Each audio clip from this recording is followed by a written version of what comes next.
What's up, skate fam? David Laliette from Double D Skate here. Have you ever wondered about the difference between skating in inlines, quads, and ice skates? I know I wondered about it a lot, which is why I finally put together a comparison of all three skates, how they function, and what skating in each one feels like. I know you're gonna love this one, so before we start, please help out our channel by liking this video and subscribing so you can keep up with all the latest skating videos and tutorials we have to offer. Now that you've done that, let's get started. Let me just say I'm going to leave a few details out, such as those covering inline and ice speed skates. I don't want to overcomplicate things, so for this video we'll be going over just the general details of each skate type. First, the main difference you'll notice is what each skate uses to make contact with the skating surface. Quads and inlines have wheels that are quite different from each other. Quad wheels are wider than inline wheels, while inline wheels are usually larger in circumference. For quads, I usually use 59mm wheels, and for inlines, I use anywhere from 80 to 100mm. With ice skates, there is a metal blade. The rectangular shape quad wheels create is very different from inline wheels or ice blades, which are positioned in a thin straight line under the center of the foot. For functional thinking, you would really need to think of the quad skate's plate or frame like the inline or ice skate blade, as it is the center point. Quad wheels are all level, which creates a stable base. Ice skates have a rockered blade that is level at the heels and toes, but dips in the center like a rocking chair to increase turning agility. Inlines are also usually level, but some skaters use different size wheels or buy rocker adjustable frames in order to create a rocking shape similar to that of ice skates. For more information on rockered inlines, check the links I've placed in the description below this video. Now that you know the main differences, let's talk about how they function. While boots come in different styles and shapes, the part that truly places each skate into its own category is the frame or plate under the boot and how it works. Quad skates have a plate made of either nylon or aluminum that has two bolts sticking out from it called kingpins. The kingpin is a shaft housed by the moving parts, the cushions, and trucks. It also has an axle under the heel and an axle under the ball of the foot. These parts flex in order to allow turning and carving. The harder the cushions, the springier and the more stable the skate will be, while at the same time making it more difficult to turn. The softer the cushions, the less springy and less stable, while being easier to turn. Inline skates have a plastic or aluminum plate as well, which is typically referred to as a frame. The inline frame has fewer moving parts and basically boils down to frames, axles, wheels, which extends from the heel to the toe of each foot and sometimes a little beyond. The wheels of inline skates are narrow and convex, meaning they're very outwardly rounded. Ice skates have a plastic frame called a blade holder, which houses the blade or runner. Ice blades are the narrowest of all the skates and have a convex or inward rounded shape called a hollow. The hollow can be cut at different circumferences, starting at 1 inch and going as narrow as 3/8 of an inch. The standard seems to be a 1/2 inch, right in the middle.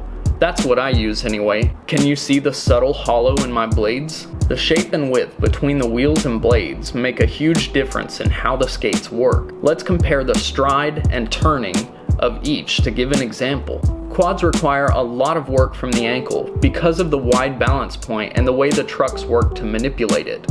In fact, the balance is so wide that quad skaters often stand higher than inline or ice skaters. Inlines and ice skates are more similar to one another, as they are balanced on a thin line. To manipulate them effectively, the skater must crouch to create a lower and wider center of gravity for the body.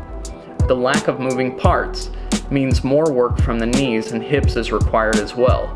Because of the convex shape of inlines, the wheels must lean over the side and create surface contact in order to turn sharply. Too much lean results in a slide. Quads sort of work this way, but it's a bit complicated since, well, moving parts and flat wheels, Imagine the wheels are gone and the center of the plate is an inline frame, and maybe that will make more sense. Ice skates, however, are vastly different in this respect. Because of the hollow, they only have real grip when they're far over the edge. On ice skates, you can slide on the center of the blade because the edges aren't dug inside the ice as much. Leaning hard on the edges digs them into the ice and achieves the most grip I can get from any of my skates. This is probably why the style of skating hockey players do is often referred to as power skating. I can put way more power down in my ice skates, and the fact that the ice crunches so loud makes it a lot of fun to do. In stride, the inline skate will usually be the fastest of the three, as each push can extend to the tip of the toe. Ice skates can also extend stride to the tips of the toes, but because of the rocker shape, they're less stable at high speeds. The quad skate is very stable, but speed really requires work.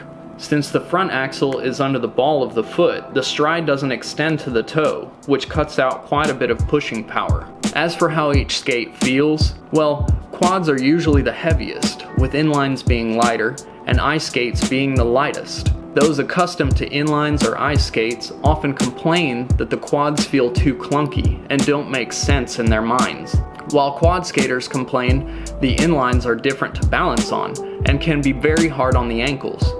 In my opinion, that is mostly due to the fact that quad skaters don't really need to be laced and fitted as tightly. And when they use inlines or ice skates for the first time, the skater ends up leaning the ankles instead of being able to stand straight over the blades or frames. And that wraps up my comparison. I'm always trying to get my friends to try all kinds of skating instead of being stuck in just one. I have personally experienced an exponential amount of growth in my skill since I started regularly using different types of skates. The muscle memory will be different at first, but if you can skate in one, you can figure out how to skate in another much easier because you already comprehend the basics of skating. In fact, if you start learning another style of skating, I guarantee that your primary style will be strengthened by it. When you use different skates, you're training more muscles, allowing you to create and gain more control of muscle memory for the whole body. Think about that. Thanks for joining me today for this discussion. Please feel free to discuss and tell me what kinds of skating you already do and would like to learn in the comments section below. Don't forget to subscribe so you can catch all our skating tutorials. And I will see you the next time I lace up. So when you slide, you have to slide out like this. You feel how you stand on the flat, and it just shaves that top layer of ice off. Right? And same. And so when you hockey stop, you have to be standing on top of the flats in order to slide. If you get too far over, you get this. See how my blade, as I go into the heel, watch. See the blade cuts into the ice and makes that circle. Yeah. So you're stuck in the ice.